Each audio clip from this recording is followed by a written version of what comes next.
الحمد لله نحمده ونستعينه ونستغفره ونؤمن به ونتوكل عليه ونعوذ بالله من شرور أنفسنا ومن سيئات أعمالنا من يهد الله فلا مضل له ومن يضلل فلا هادي له ونشهد أن لا إله إلا الله وحده لا شريك له ونشهد أن سيدنا وسندنا ونبينا وحبيبنا وإمامنا ومولانا محمدا عبده ورسوله أما بعد فأعوذ بالله من الشيطان الرجيم بسم الله الرحمن الرحيم يا أيها النبي قل لأزواجك وبناتك ونساء المؤمنين يدنين عليهن من جلابيبهن وقال النبي صلى الله عليه وسلم الحياء من الإيمان والإيمان في الجنة أو كما قال صلی اللہ علیہ وسلم۔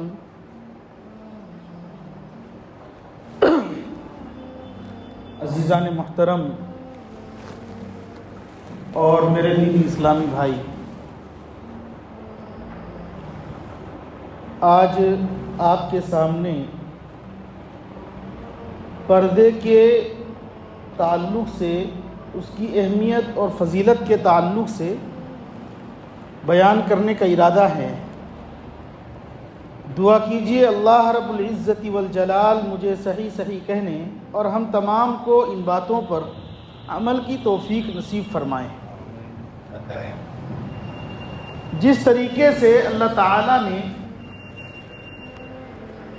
آسمان سے دینی علوم کو اور دینی ضرورت کو اتارا ہے، ایسے ہی اللہ تعالیٰ نے پردے کے احکامات کو بھی آسمان سے ہی اتارا ہے۔ میرے اور آپ کے آقا تاجدار مدینہ جناب محمد الرسول اللہ صلی اللہ علیہ وسلم نے احادیث مبارکہ میں تفصیل کے ساتھ، وضاحت کے ساتھ پردے کی اہمیت کے تعلق سے بیان فرمایا ہے۔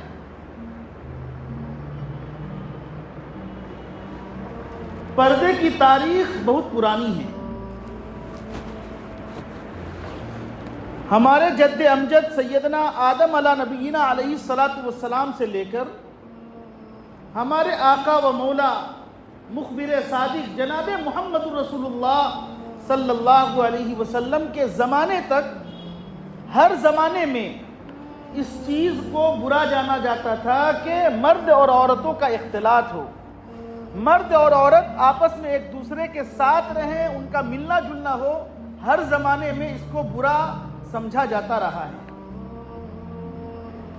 اتنا ہی نہیں بلکہ دنیا بھر میں جو شریف خاندان والے ہیں ان کے یہاں بھی اس کو روا اور جائز نہیں سمجھا گیا۔ سیدنا موسیٰ علیہ نبینا علیہ السلام جب مصر سے مدین تشریف لے جا رہے تھے، راستے میں ایک کنواں تھا، وہاں بہت ساری عورتیں پانی بھرنے کے لیے جمع تھیں۔ انہی عورتوں میں سے دو عورتیں حضرت شعیب علیہ السلام کی دو بیٹیاں تھیں، وہ بھی پانی بھرنے کے لیے آئی تھی، لیکن وہ عام عورتوں سے الگ تھوڑی دور ہٹ کر تھی۔ اس کا مطلب یہ ہے کہ وہ دونوں عورتیں یہ چاہتی تھی کہ ان عورتوں کے ساتھ، ان مردوں کے ساتھ ہمارا اختلاط نہ ہو۔ یہ پردے کا تعلق اور پردے کی اہمیت موسیٰ علیہ نبینا علیہ السلام کے دور سے بھی سمجھا جا رہا ہے۔ پردے کا حکم کب نازل ہوا؟ پردے کا حکم کیوں آیا؟ اس کے اسباب کیا ہیں؟ اس کے وجوہ کیا ہیں؟ اس کی علل کیا ہیں؟ اس کے فوائد کیا ہیں؟ اس کے تقاضے کیا ہیں؟ ایک مسلمان کو سوچ سمجھ کر قرآن و حدیث پر عمل کر کے اپنی ماؤں کو، اپنی بیٹیوں کو، اپنی عورتوں کو، اپنی خواتین کو، اپنی بیویوں کو اور جس پر ان کا کنٹرول ہے ان کو پردے کی تاکید اور پردے کی اہمیت کے تعلق سے بتلانا چاہیے۔ سن 3 ہجری میں یا سن 5 ہجری میں پردے کا حکم آتا ہے۔ نبی پاک صلی اللہ علیہ وسلم کا نکاح ہوا زینب بنت جہش رضی اللہ تعالی عنہا سے۔ جب آپ کا نکاح ہو جاتا ہے تو نکاح ہو جانے کے بعد اللہ کے رسول صلی اللہ علیہ وسلم نے ولیمہ کیا، ایک بکرا ذبح کیا، گندم کی روٹی بنی۔ حضرت انس رضی اللہ تعالیٰ عنہ فرماتے ہیں میں خادم تھا اور ولیمے کا منتظمین بھی تھا۔ اس موقع پر اللہ تعالیٰ نے پردے کے حکم کو نازل فرمایا، اور اس کا ایک واقعہ ہے، اس کا ایک شان نزول ہے، اس کا ایک پس منظر ہے۔ حضرت انس رضی اللہ تعالیٰ عنہ خود فرماتے ہیں کہ میری والدہ ام سلیم اپنے گھر میں کھجور، گھی اور پنیر کا مالیدہ بنا کر کے ایک ڈبے میں رکھ کر کے میری والدہ مجھے دیتی ہیں کہ جاؤ سرکار دو عالم جناب محمد الرسول اللہ صلی اللہ علیہ وسلم کو دے دینا اور کہنا یہ چھوٹا سا ہدیہ ہے اور میرا سلام پیش کرنا۔ چنانچہ حضرت انس رضی اللہ تعالیٰ عنہ فرماتے ہیں وہ مالیدہ لے کر کے آپ صلی اللہ علیہ وسلم کے پاس گیا، آپ نے قبول کیا، قبول کرنے کے بعد فرمایا جاؤ دیکھو باہر جو لوگ مل جائیں اس کو بلا لو۔ چنانچہ میں باہر گیا، نبی پاک صلی اللہ علیہ وسلم نے جن جن لوگوں کا نام لیا تھا ان کو بھی بلایا، اور جو بھی راستے میں ملتے رہے میں نے کہا نبی پاک صلی اللہ علیہ وسلم بلا رہے ہیں تشریف لے چلیے۔ جب سارے لوگ آ گئے حضرت انس رضی اللہ تعالیٰ عنہ فرماتے ہیں جب میں گھر آیا سارے لوگ وہ مالیدہ کھا رہے تھے، اور جب میں نے پوچھا فارغ ہونے کے بعد، کھا کر کے لوگ فارغ ہو گئے، میں نے پوچھا کہ آپ کتنے لوگ ہیں؟ فرمایا 300 لوگوں نے اس سے کھایا مالیدہ چھوٹے سے ڈبے میں۔ اور نبی پاک صلی اللہ علیہ وسلم نے اس برتن پر، اس ڈبے پر ہاتھ رکھ کر کے برکت کی دعا دی اور فرمایا کہ جتنے لوگ کھائیں گے کھاتے رہیں گے، کم نہیں ہوگا۔ چنانچہ کھایا بھی۔ اس کے بعد 10 کی ٹولی آئی، اس کے بعد آتی رہی، کھاتے رہے۔ حضرت انس رضی اللہ تعالیٰ عنہ فرماتے ہیں مجھے نہیں معلوم جب ڈبہ نیچے رکھا ہوا تھا اس میں زیادہ تھا، یا جب ڈبہ کھانے کے بعد اٹھا لیا گیا یا اس میں گھی اور مالیدہ زیادہ تھا، مجھے پتہ نہیں۔ اس کے بعد نبی پاک صلی اللہ علیہ وسلم کے پاس آسمان سے پردے کے تعلق سے وحی آتی ہے۔ نبی پاک صلی اللہ علیہ وسلم ایک چادر سے زینب بنت جہش رضی اللہ تعالی عنہ کا پردہ کرتے ہیں اور وہ گھر چلی جاتی ہے۔ یہ اسلام نے پردے کے تعلق سے بتلایا ہے، تاکید کی ہے، اور یہاں تک کہا ہے کہ جب کوئی کسی کے گھر تشریف لے جائے کھانا کھانے کے لیے یا دعوت کے لیے یا تیمارداری کے لیے، بیمار پرسی کے لیے، کسی کی خیریت معلوم کرنے کے لیے، جب تمہاری دعوت ہو جائے، جب تم گھر میں کھا پی لو اور کھانے کے بعد، اور اگر بیمار شخص کو دیکھنے گئے ہو، بیمار داری کر لو، تیمارداری کر لو، وہاں سے فوراً اپنے گھر کے لیے چلے آنا چاہیے، وہاں رکنا نہیں چاہیے۔ قرآن کریم نے یہ ساری باتیں اس پس منظر میں بیان کیا ہے کہ گھر میں جو خواتین رہتی ہیں اور عورتیں رہتی ہیں ان کو کسی طرح کی تکلیف نہ ہو۔ ذرا پردے کے تعلق سے ہم لوگ بہت کوتاہ واقع ہوئے ہیں اور غفلت کے شکار ہو رہے ہیں۔ حضرت عمر بن خطاب رضی اللہ تعالیٰ عنہ فرماتے ہیں کہ ہم لوگ قریش میں سے تھے اور ہم لوگ عورتوں پر غالب تھے۔ اور عورتوں پر غالب ہونے کا مطلب یہ ہے کہ عورتیں ہمارے سامنے ادب سے رہا کرتی تھی، ہمارے سامنے بولا نہیں کرتی تھی، شوہروں کا احترام کرتی تھی۔ لیکن جب ہم لوگ یہاں سے مدینہ چلے گئے، وہاں ہم نے دیکھا کہ عورتیں زبان دراز ہو رہی ہیں، شوہروں کو جواب دے رہی ہیں اور پلٹ کر کے جواب دے رہی ہیں۔ حضرت عمر بن خطاب رضی اللہ تعالیٰ عنہ نے فرمایا، میں اپنی بیوی پر ناراض ہوا اور ناراض ہونے کے بعد مجھے یہ معلوم ہوا کہ عورتیں نبی پاک صلی اللہ علیہ وسلم سے بھی مراجعات کرتی ہیں، پلٹ کر جواب دیتی ہیں۔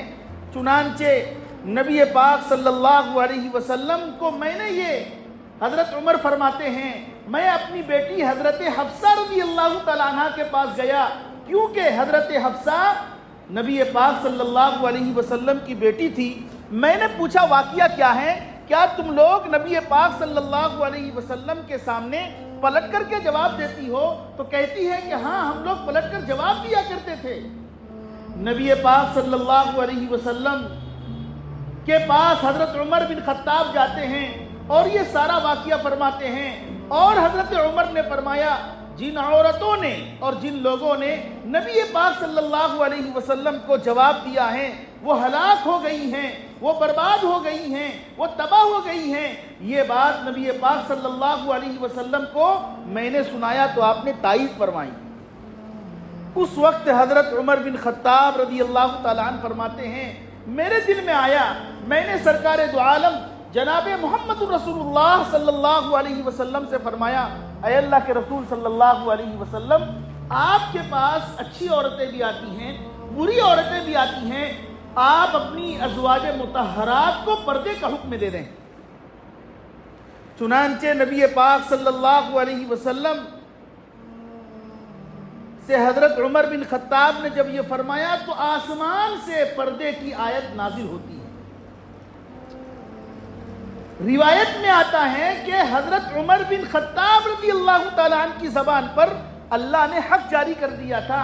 انہوں نے جب پردے کا سوچا، اللہ نے پردے کا حکم نازل کیا، انہوں نے جب سوچا کہ عورتیں اپنے شوہروں سے بدزبانی نہ کرے تو طلاق کا حکم آیا، اللہ تعالیٰ نے حضرت عمر بن خطاب رضی اللہ تعالیٰ عنہ کی زبان پر حق کو جاری کر دیا۔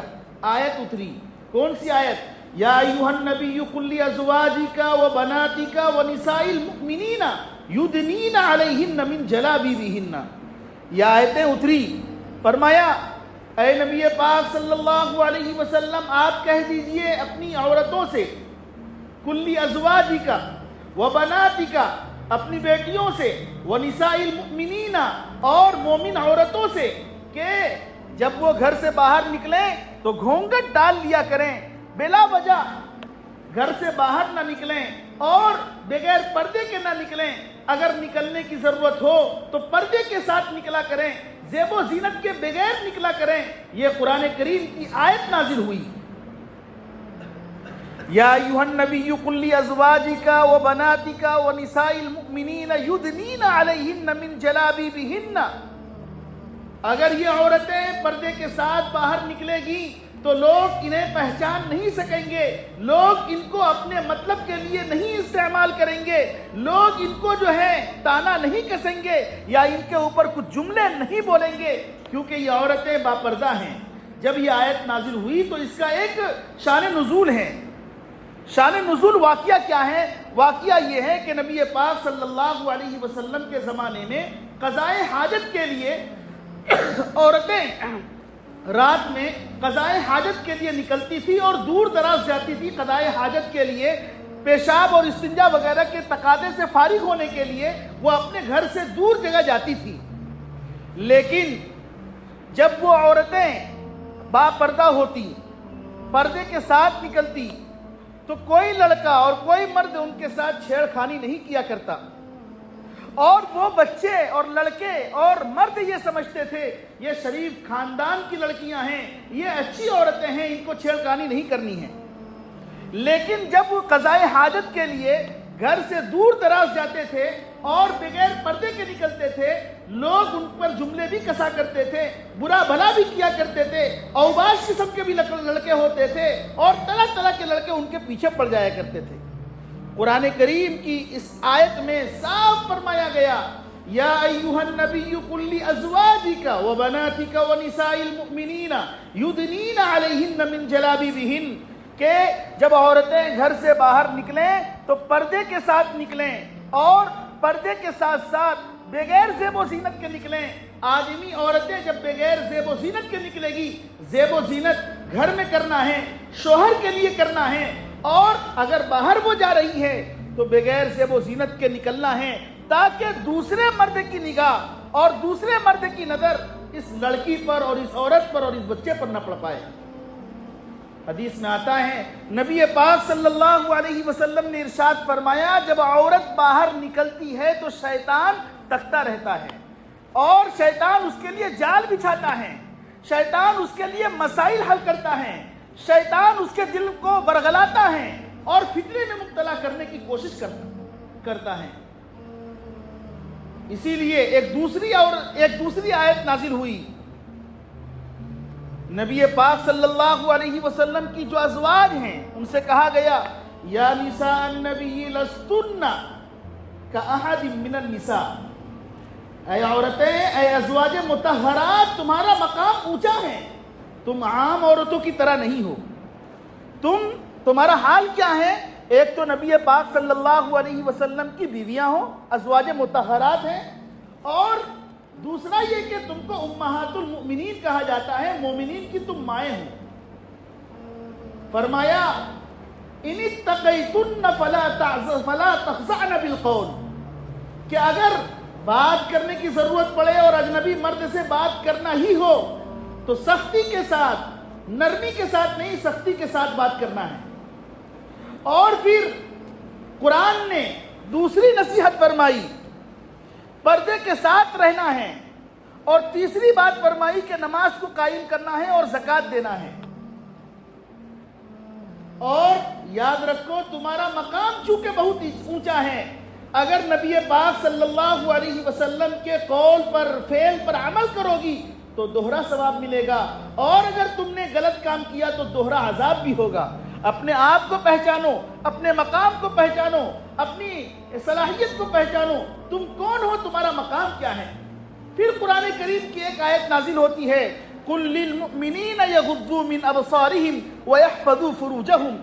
قرآن کہتا ہے کہہ دیجئے مومن مردوں سے اپنی نگاہوں کو نیچی رکھیں، اپنی نگاہوں کو نیچی رکھیں اور اپنی شرمگاہ کی حفاظت کریں.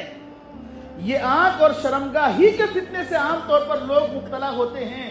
اسی لیے عورتوں کو یہ تاکید کی گئی ہے، ہم اپنے بچوں کے ذہن میں، بچیوں کے ذہن میں اس بات کو بٹھائیں، پردہ کرو، اور دوپٹے کے ساتھ، بچی ہے تو تاکید کیجئے، اور بڑی ہیں تو گھر سے باہر اپنے چہرے پر جلباب ڈال لے اور گھونگھٹ ڈال لے، تب باہر نکلا کرے، یوں ہی نہ نکلے.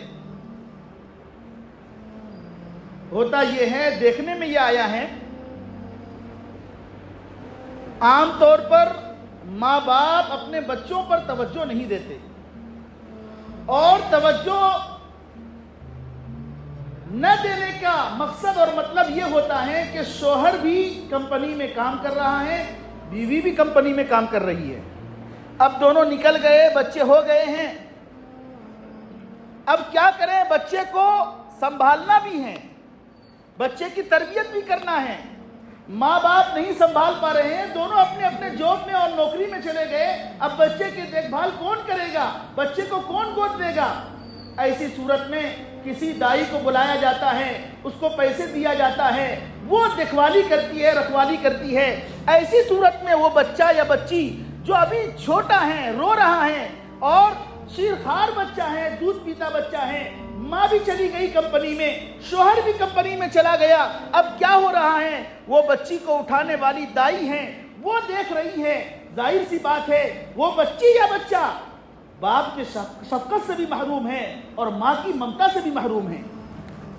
اب ظاہر سی بات ہے جب وہ بچی اور بچہ بڑا ہوگا، اس کے دل میں ماں کا کیا احترام ہوگا اور باپ کا کیا احترام ہوگا.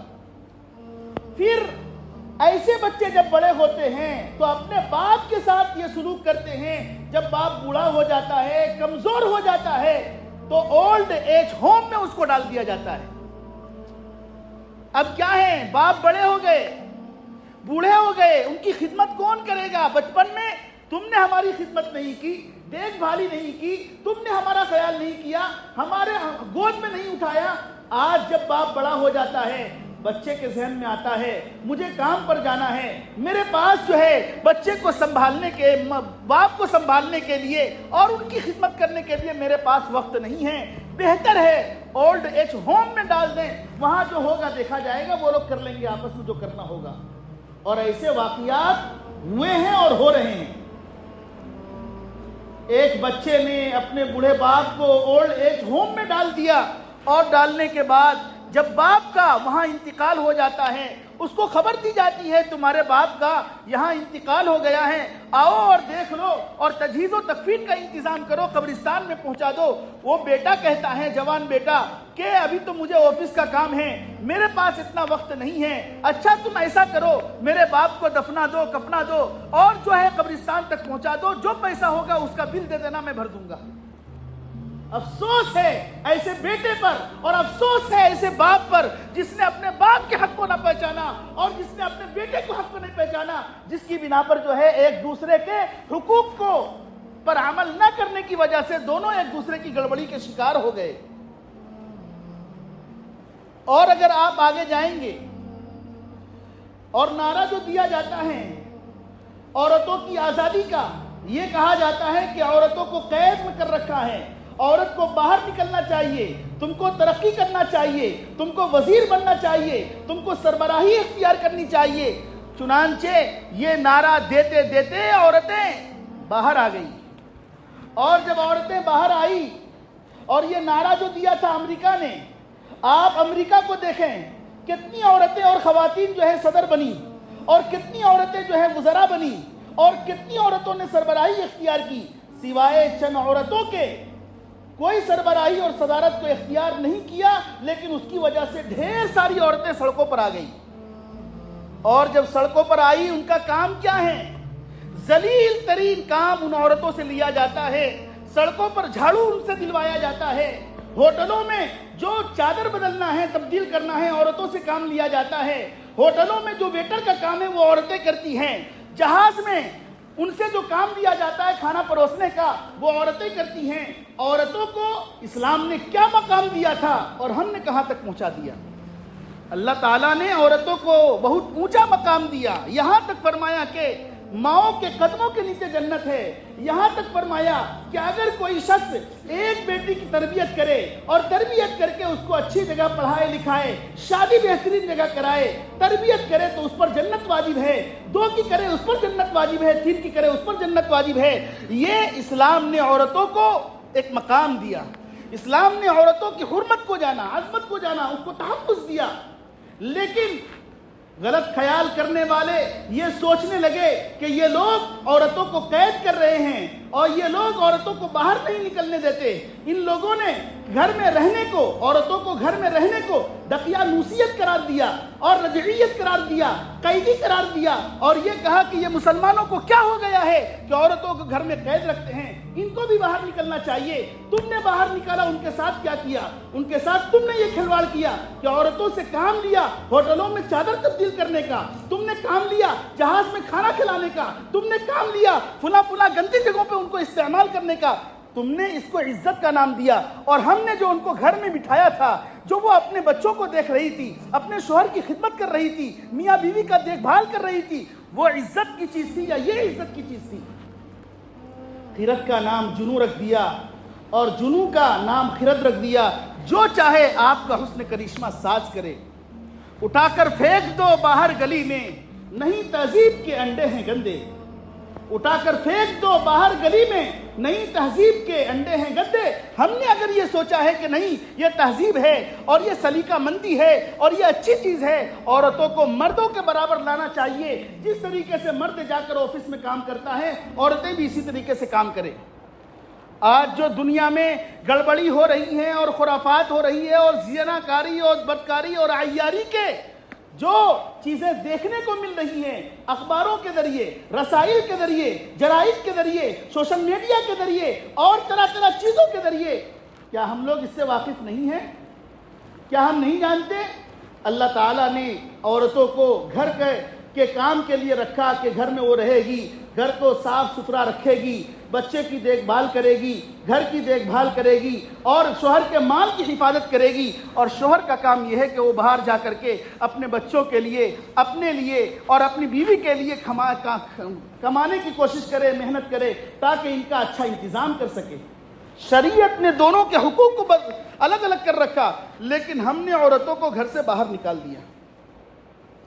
اس لیے میرے دوستو آج ضرورت اس بات کی ہے، صبح کا بھولا ہوا شام کو اگر یاد آ جائے تو اس کو بھولا ہوا نہیں کہتے. آج اگر آپ شادی خانے میں چلے جائیں، کیا ہوتا ہے؟ عورتیں جو ہے زیب و زینت سے آراستہ ہیں اور سونے کا ہار بہت پہنی ہوئی ہیں اور سب کچھ ہیں. وہ گھر سے برقع پہن کر نکلتی ہیں اور جب شادی خانہ کے گیٹ پر جاتی ہے برقع اتار دیتی ہے. کون سے اسلام نے اس چیز کو اجازت دی ہے؟ کیا تم اپنا نمائش کرانے جا رہی ہو؟ کیا تمہیں اسلام نے اس چیز کی اجازت دی ہے؟ کس نے اس بات کی اجازت دی کہ گھر سے آپ نکلے پردے کے ساتھ اور وہاں جا کر کے آپ نے برقع کو کھول دیا اور ساری عورتوں کے ساتھ آپ ہیں، آپ اپنا زیور دکھلا رہی ہیں، آپ اپنی کیا چیز دکھلا رہی ہیں؟ قرآن کہتا ہے قُلْ مَتَاعُ الدُّنْيَا قَلِيلٌ وَالْآخِرَةُ خَيْرٌ وَأَبْقَىٰ. دنیا تھوڑے وقت کے لیے ہے، نمائش کے لیے نہیں ہے، اپنے آپ کو بنانے کے لیے ہے. اپنے آپ کو بنائیے، اپنے مقام کو بنائیے، اپنے اللہ کو پہچانیے، آخرت کو بنائیے. خدا را دنیا میں رہ کر اگر اپنے آپ کو برباد کر دیا، اپنے بچوں کی زندگی کو برباد کر دیا، یہی بچے کل قیامت کے دن آپ کا گردن پکڑ کر آپ سے سوال کریں گے، آپ جواب نہیں دے پائیں گے.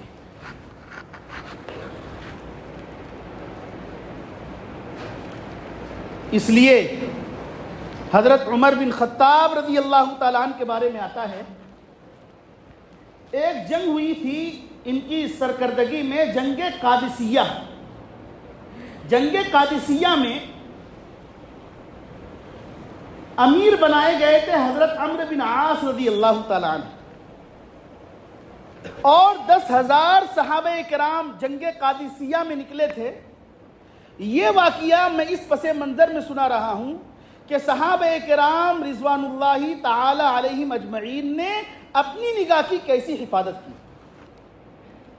صحابہ کرام رضوان اللہ علیہم اجمعین نے اپنی نگاہ کی حفاظت کی تو ان کی نگاہ کی حفاظت کی وجہ سے بہت ساری عیسائی عورتیں مسلمان ہو گئی. اس پس منظر میں یہ واقعہ سنا رہا ہوں. جنگ قادسیہ میں امیر بنائے گئے تھے حضرت عمرو بن عاص رضی اللہ تعالیٰ عنہ، اور ان کی امیری میں 10,000 صحابہ جنگ قادسیہ میں نکلے. ادھر کفار مکہ نے اور عیسائیوں نے یہ عمل کر رکھا تھا کہ ہم اپنی عورتوں کو سجا دھجا کر کے خوبصورت عورت کو رقص و سرور کے ساتھ، ناچ گانے کے ساتھ ہم جو ہے ان کے سامنے کر دیں گے. ظاہر سی بات ہے جب یہ صحابہ ان خوبصورت عورتوں کو دیکھیں گے اور ان کے رقص و سرور کو دیکھیں گے، ان کے ناچ گانے کو دیکھیں گے تو ان کا دل مائل ہوگا اور یہ لوگ خود بخود ہار جائیں گے. فرماتے ہیں کہ صحابہ کرام رضوان اللہ علیہم اجمعین جب جنگ قادسیہ سے گزر رہے تھے، خوبصورت لڑکیاں، حسین و جمیل لڑکیاں اور اپنے آپ کو سجا دھجا کر آنے والی لڑکیاں ان کے سامنے آئی، ان کو دیکھ رہی ہے. لیکن صحابہ نے 10,000 صحابہ اپنی نگاہ کو نیچے کیے ہوئے تھے، اس طرح گویا کہ زمین میں وہ کوئی چیز تلاش کر رہے ہو، اوپر اٹھا کر نہیں دیکھا. جب بہت دیر ہو گئی تو ان لڑکیوں میں سے کوئی لڑکی کہتی ہے، ارے تم جانتے نہیں ہو یہ لوگ محمد عربی صلی اللہ علیہ وسلم کے تربیت یافتہ ہیں. یہ لوگ جب ان کا یہ حال ہے تو ان کے آقا و مولا جناب محمد رسول اللہ صلی اللہ علیہ وسلم کے حیا کا کیا حال ہوگا. وہ عورتیں جتنی تھی سب نے اپنے سر پر دوپٹہ ڈالا اور کہا کہ مجھے بھی لے چلو سرکار دو عالم صلی اللہ علیہ وسلم کے پاس، ہم لوگ بھی کلمہ پڑھ کر اسلام میں داخل ہونا چاہتے ہیں. یہ اسلام نے مرتبہ دیا، مقام دیا. صحابہ نے اپنی نگاہ کی حفاظت کی، اپنی چہرے کی حفاظت کی، اپنی نگاہ کی حفاظت کی تو ان کے نگاہ کی حفاظت سے بہت ساری عورتیں اسلام میں داخل ہوئی. اور آگے بڑھ کر یہ بھی یاد رکھنا چاہیے کہ پردہ پورے جسم کا ہے، چہرے کا بھی پردہ ہے. یہ جو آج کل ہنگامہ اور شور کیا جاتا ہے کہ چہرے کا پردہ پردہ نہیں ہے، یہ غلط ہے۔ اور جہاں کتابوں میں لکھا ہے کہ پردہ چہرے کا اور پیر کا نہیں ہے، وہاں جو ہے ضرورت کی بنا پر ہے، لیکن چہرے کا بھی پردہ ہے، چہرہ ہی تو اصل ہے۔ اور چہرے ہی پر آدمی جو ہے اگر چہرے ہی کو کھلا رکھ دے تو پھر کیا رہ جاتا ہے؟ چہرہ زنا کے لیے مقدمہ اور توطیہ ہے، چہرہ دل کا ترجمان ہوتا ہے۔ اسی لیے کتابوں میں لکھا ہے کہ انسان کا سب سے حسین چیز چہرہ ہوا کرتا ہے۔ اور اگر کوئی یہ کہہ دے، یہ کتابوں میں واقعی یہ لکھا ہے مسئلہ، اگر یہ کوئی اپنی بیوی کو کہہ دے وجہو کی طالیقن، تیرے چہرے کو طلاق، تو طلاق پورے ذات پر پڑتی ہے، صرف چہرے کو نہیں پڑتی۔ اس کا مطلب یہ ہے چہرے کو دیکھ کر کے جسم کا اندازہ لگایا جاتا ہے، اس لیے چہرے کا بھی پردہ ہے۔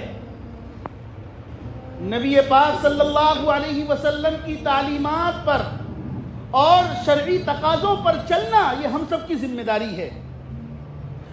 اور نبی پاک صلی اللہ علیہ وسلم نے فرمایا الحیاء من الایمان والایمان فی الجنہ، حیا ایمان کے شعبوں میں سے ہے اور ایمان جنت میں لے جانے والا ہے۔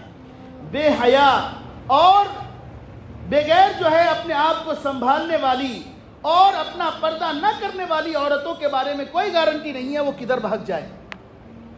ہاں، نبی پاک صلی اللہ علیہ وسلم کی شریعت پر جو عورتیں، جو خواتین چلتی ہیں، اور نبی پاک صلی اللہ علیہ وسلم نے جو پردے کا حکم دیا ہے قرآن کریم کی آیتوں میں، احادیث کریمہ نبی پاک صلی اللہ علیہ وسلم کی احادیث کے ذریعے ان پردوں پر جو عورتیں عمل کرتی ہیں تو اللہ تعالیٰ ان عورتوں سے راضی بھی ہوتے ہیں اور جنت بھی ایسی ہی عورتوں کو دیا جائے گا۔ ورنہ جو عورتیں پردہ نہیں کرتی یہ تو جاہلیت میں سے ہے۔ جاہلیت کی عورتیں جو ہے زمانے جاہلیت میں اسلام آنے سے پہلے عورتیں بے پردہ نکلتی تھی، عورتیں جو ہے زناکاری کیا کرتی تھی، عورتیں جو ہے بدکاری کیا کرتی تھی، عورتیں جو ہے بدمعاملگی کیا کرتی تھی۔ زمانے جاہلیت میں ایسا تھا، اگر اسلام میں ہم اگر ایسا کریں گے تو ہم میں اور ان میں کیا فرق رہ جاتا ہے؟ نبی پاک صلی اللہ علیہ وسلم نے جو حکم دیا ہے دل و جان سے قبول کر کے اس پر عمل کرنا یہ ہم سب کی شرعی ذمہ داری ہے۔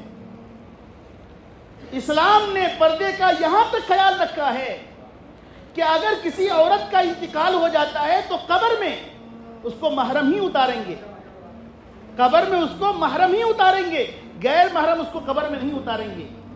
سوال یہ ہوتا ہے وہ عورت مر چکی ہے اور مرنے کے بعد اس سے کیا خوف اور اندیشہ ہو سکتا ہے، لیکن اسلام اپنے معاملے پر اور قائد پر اور ضابطے پر فولاد کی طرح عمل کرتا ہے، چاہے کچھ بھی ہو۔ حکم دیا ہے کہ وہاں محرم ہی کو قبر میں اتارنا ہے، غیر محرم اس کو ہاتھ نہیں لگا سکتے۔ یہاں تک خیال رکھا ہے۔ اور ہم نے کیا کر دیا؟ اپنی بچیوں کو باہر سڑکوں پر ہم لے آئے، عورتیں یوں ہی چلی جاتی ہیں، ہم اپنے گھروں کا خیال نہیں رکھ رہے ہیں، ہم اپنے بچیوں کا خیال نہیں رکھ رہے ہیں۔ شریعت نے جو پردے کا حکم دیا ہے اس کو دل و جان کی طرح اسی طرح قبول کرنا جس طرح ہم نماز پڑھتے ہیں۔ نماز فرض ہے، شرعی پردہ کرانا بھی فرض ہے، زکوٰۃ دینا ضروری ہے، شرعی پردہ کرنا بھی ضروری ہے۔ دونوں میں کوئی فرق نہیں ہے، دونوں اللہ کی طرف سے حکم آیا ہوا ہے، دونوں پر عمل کرنا اور دونوں پر چلنا یہ ہم سب کی ذمہ داری ہے۔ دہلی جو راجدھانی ہے، دہلی میں ایک مرتبہ لوگ فقر و فاقہ کے قحط سالی کا شکار ہوا، پانی نہیں آ رہا تھا، یعنی آسمان سے پانی نہیں برس رہا تھا، سارے لوگ پریشان تھے، عورتیں بھی پریشان تھی، بچیاں بھی پریشان تھی، مرد بھی پریشان تھے اور جانور بھی پریشان تھے۔ سب نے حکم دیا، مولانا جو اس وقت کے تھے انہوں نے حکم دیا کہ باہر نکل کر نماز استسقاء پڑھنی چاہیے۔ سب لوگ میدان میں آ گئے، عورتیں بھی آ گئی، بچے بھی آ گئے اور جوان مرد بھی آ گئے، علماء بھی آ گئے، سارے میدان میں آ کر نماز استسقاء ادا کی۔ نماز استسقاء اسی وقت پڑھی جاتی ہے جب بارش نہ ہو رہی ہو، قحط سالی کے لوگ شکار ہوں اور بوند بوند کے لوگ ترس رہے ہوں، ایسے وقت میں نماز استسقاء پڑھی جاتی ہے۔ تو نماز استسقاء ادا کی گئی، لیکن 2 بجے تک صبح سے پڑھتے پڑھتے 2 بجے تک بارش کے کوئی آثار نظر نہیں آئے۔ اچانک گھوڑے پر ایک آدمی سوار تھا، پیچھے ان کی والدہ پردے میں بیٹھی ہوئی تھی، اس نے دیکھا کہ لوگ پریشان ہیں، اپنی والدہ، وہ جو گھوڑے پر لڑکا آدمی سوار تھا، اپنی والدہ کا دامن پکڑ کر دعا کرتا ہے، اللہ فوراً دعا قبول کر کے فوراً بارش برسا دیتا ہے۔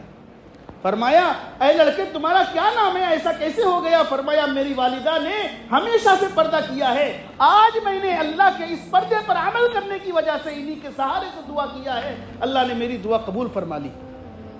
ایسا ہوتا ہے، آپ اگر شرعی چیزوں پر عمل کریں گے، ہماری چیزیں ہم دعا کریں گے، اللہ دعا کو بھی قبول کرے گا۔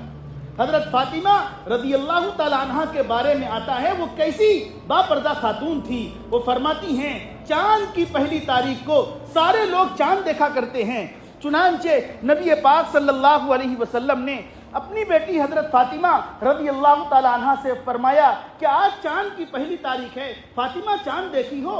فرمایا اے اللہ کے رسول صلی اللہ علیہ وسلم میرے دل میں یہ خیال آیا کہ اگر آج چاند کی پہلی تاریخ ہے اور میں آج چاند دیکھوں گی تو آج دنیا بھر کے لوگ چاند کو دیکھ رہے ہوں گے، تو میری نگاہ اور دنیا بھر کے لوگوں کی نگاہ چاند پر ٹکے گی اور مجھے یہ منظور نہیں اور پسند نہیں ہے۔ حضرت فاطمہ نے یہاں تک پردہ کیا ہے، جب ان کا جنازے سے پہلے اور ان کے جسم میں جب رمق باقی تھی اور وہ گھبرا رہی تھی، پریشان ہو رہی تھی، کہیں جنازہ لے جاتے وقت بے پردگی نہ ہو جائے، حضرت فاطمہ رضی اللہ تعالی عنہ اپنے چاہنے والوں سے کہتی ہیں کہ میرا خیال رکھنا، ایسا نہ ہو کہ بے پردگی ہو جائے۔ چنانچہ حضرت ابو بکر صدیق رضی اللہ تعالی عنہ کی والدہ حضرت اسماء بنت عمیس رضی اللہ تعالی عنہ حضرت اسماء بنت عمیس سے کہتی ہیں کہ اے اسماء ذرا جب میرا جنازہ لے جایا جائے تو پردے کا خیال رکھنا، ایسا نہ ہو کہ بے پردگی ہو جائے اور دوسرے لوگوں کی نظر پڑ جائے۔ فرماتی ہیں میں نے اپنے شوہر حضرت علی سے فرمایا تھا اور کہا تھا کہ جب میرا جنازہ لے جایا جائے تو رات میں لے جانا تاکہ غیر محرم کی نظر نہ پڑے۔ اتنا پردے کا انتظام کیا ہے، اور ہم نے کیا کر دیا؟ اپنی خواتین کو ہم روکتے اور ٹوکتے تک نہیں ہیں۔ اس لیے میرے دوستو، پردہ کرنا یہ شرعی ذمہ داری ہے، ہم سب کی ذمہ داری ہے۔ اپنی خواتین کا ہم پردہ کریں گے تو گویا کہ ہم اسلام کے تقاضوں پر عمل کرنے والے کہلائیں گے۔ اللہ تعالی ہم تمام کو ان باتوں پر عمل کی توفیق نصیب فرمائیں، اور اپنی بچیوں کو اور اپنی بیویوں کو اور اپنی خواتین کو شرعی پردہ کرنے کی بھی توفیق نصیب فرمائیں۔ وآخر دعوانا الحمدللہ رب العالمین۔